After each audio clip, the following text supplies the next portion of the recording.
भारत आणि अमेरिका यांच्यातल्या व्यापार वाटाघाटींबाबत दोन्ही देशांच्या नेत्यांनी व्यक्त केली उत्सुकता आणि सकारात्मकता। भारताचे 17वे उपराष्ट्रपती म्हणून रालोआचे उमेदवार सी.पी. राधाकृष्णन यांची निवड, बी.सी. सुदर्शन रेड्डी यांचा 152 मतांनी केला पराभव। राधाकृष्णन यांना 452 तर रेड्डी यांना 300 मतं। इंडी आघाडीची मतं फुटल्याची शक्यता। राधाकृष्णन यांचं राष्ट्रपती, पंतप्रधान आणि मुख्यमंत्र्यांनी केलं अभिनंदन। नेपाळमध्ये पंतप्रधान ओली यांच्या राजीनाम्यानंतरही हिंसाचार सुरूच। या स्थितीच्या पार्श्वभूमीवर पंतप्रधान मोदी यांच्या अध्यक्षतेखाली सुरक्षा विषयक केंद्रीय मंत्रिमंडळ समितीची बैठक।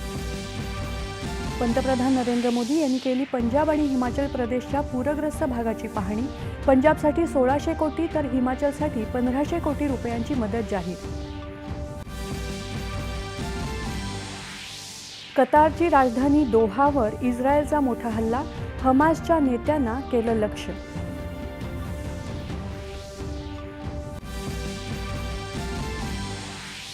केंद्र शासनाच्या स्वच्छ वायू सर्वेक्षण स्पर्धेचे निकाल जाहीर। अमरावती शहराला द्वितीय श्रेणीत पहिला पुरस्कार, 75 लाख रुपयांचं बक्षीस। मराठा समाजाला प्रमाणपत्र देण्यासंदर्भातला शासन आदेश मागे घेणार नाही। छगन भुजबळ यांचे गैरसमज दूर करणार, राधाकृष्ण विखे पाटील यांची स्पष्टोक्ती।